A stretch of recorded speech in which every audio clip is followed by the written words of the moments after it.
Hey everyone, today we're talking about scalars and also vectors. Scalar is a quantity which has just a magnitude, or we can say the value. For example, distance, length, area, time, temperature, etc. So we generally say 3 kilometers, 2 miles, or 24 square meters, 3 p.m., etc. We add, subtract, multiply, and divide two same scalar quantities using basic math rules. So scalar is a simple concept and it's quite easy. Now let's talk about vector. Vector is the quantity which has magnitude, that is value, and also the direction. For example, force, magnetic field, velocity, displacement, etc. By the way, distance is a scalar quantity. For example, 3 kilometers. But displacement is a vector. For example, 3 kilometers towards north. And similarly, speed is scalar quantity. For example, a speed of 25 miles per hour is scalar, whereas velocity of 50 miles per hour going east is a vector. So scalar is just like a value, and a vector is value plus direction. Let's see how vectors are represented. It is represented with a line, but with an arrow sign at the other end. It starts at one side and ends at the other. This side is called a tail, which is where it starts, and it ends at the tip, which is where the arrow is. Let's see in 2 dimensions with x and y axes. Let's draw this line starting at 0, 0 and ending at, say, 3, 4. So this is maybe like 3, and then 4 is 1, 2, 3, 4. So 3, 4, and this is our vector. And let's give this the name vector v. Now, there's 2 ways that you can represent this vector. One is by naming one point or the tail a given letter, and same with the tip, and then saying vector AB. So for example, let's say this is A, this is B, and then, so this vector would be vector AB. Or you can just name the vector vector V. This is the notation. But now let's see how we show magnitude and direction. There are 2 ways to show that. First one is simpler, and it's called component form.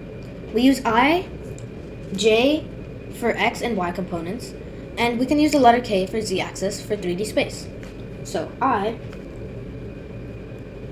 is equal to x axis, and J is equal to y axis. There's also K for 3D, but we're just going to keep it simple and just use 2D for now. So for this vector v that starts at point 0, 0 and ends at point 3, 4, the component representation for this would be vector v is equal to 3i plus 4j. 3 this way and 4 up. Now the second way to represent it is called geometric form. In geometric form, we represent it using actual magnitude value and the direction using the angle s theta. So for the same vector AB or v, the geometric representation would be like this. Vector v is equal to 5 units at angle 3.13 meters. Let's see how we got magnitude 5 and theta as 53.13. So the vector is 3i plus 4j, right? The magnitude of this vector is basically the distance from point A to B, this distance over here. If we also draw x and y lines like this, let's say this is our x and this is our y, and this is our right angle triangle here. And the magnitude for this is nothing but the hypotenuse, right here, right? So as per Pythagorean theorem, the magnitude squared is equal to x squared plus y squared. Magnitude of vector v squared is equal to x squared plus y squared. This means that magnitude is equal to entire square root of x squared plus y squared. So the magnitude would be a square root of 3 squared plus 4 squared, which is equal to square root of 3 to the power of 2 is going to be 9, 4 to the power of 2, that's going to be 16. So 16 plus 9 is 25, and square root of 25 is just equal to 5, is equal to 5. Now we know that the magnitude of this vector is equal to 5. How about the direction?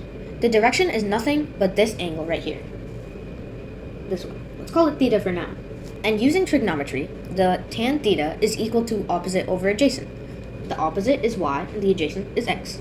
So tan theta is equal to y divided by x. And our y is 4, and our x is 3, so it's 4 over 3. Tan theta is equal to 4 over 3. Theta would be tan inverse. So tan inverse of 4 over 3. And using a calculator, we can see that this is actually equal to 53.13 degrees. This angle right here. And that's the direction. So these are the two ways to represent vectors. Component form using x, y, or using geometric form with the value of the hypotenuse and the angle for the direction. We can add, subtract, and scale a vector very easily.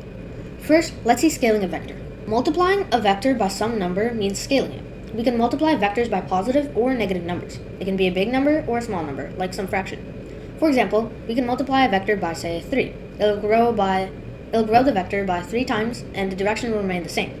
We can also multiply the vector by, say, 0.5. It will shrink the vector in half. If we multiply the vector by any negative number, the vector reverses direction. Basically, the angle will change by 180 degrees.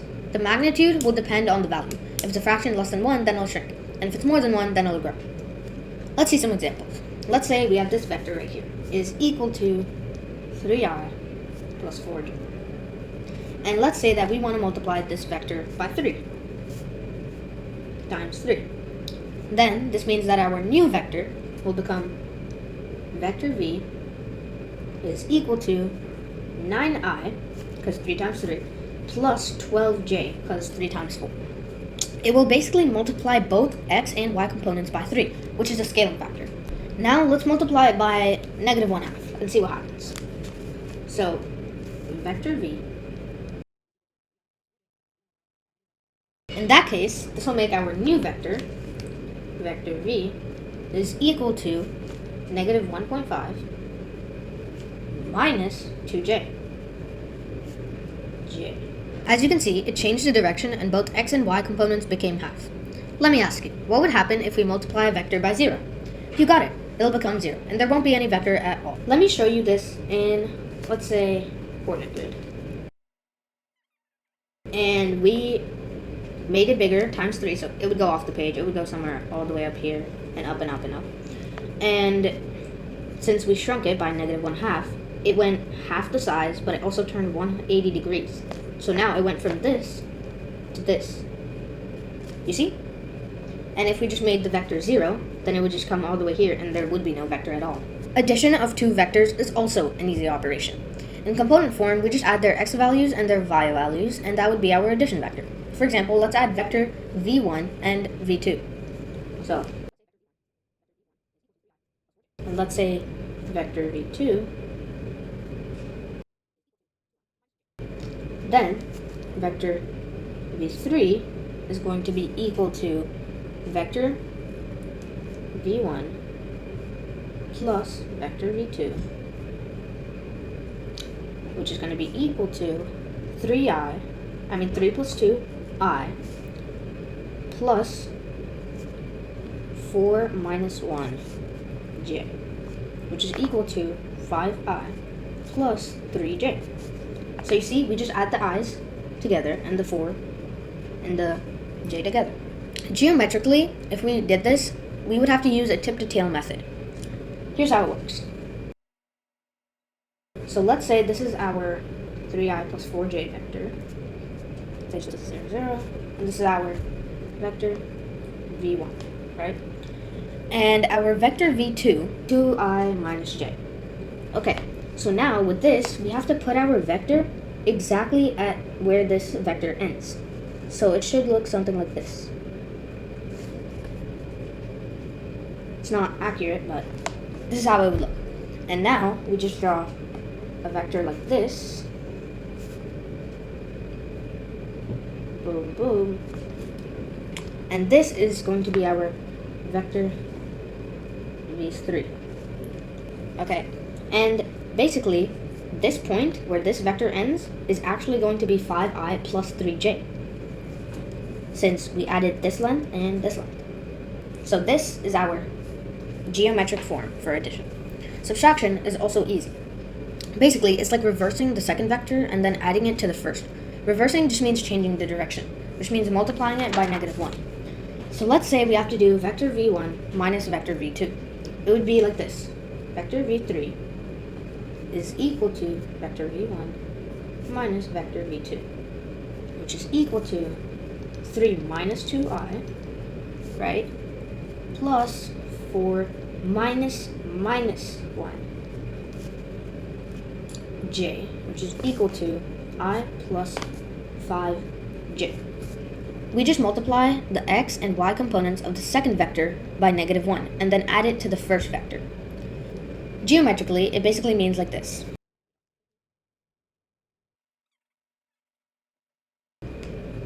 And then put the reverse of the second vector at the tip of the first vector.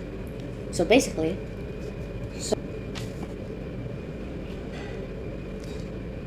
that's going to be our vector v2. Got it? And now, this is going to be our subtracting vector, or vector v3. Anyway, that's all for today's video. I'll see you all in the next one. Goodbye.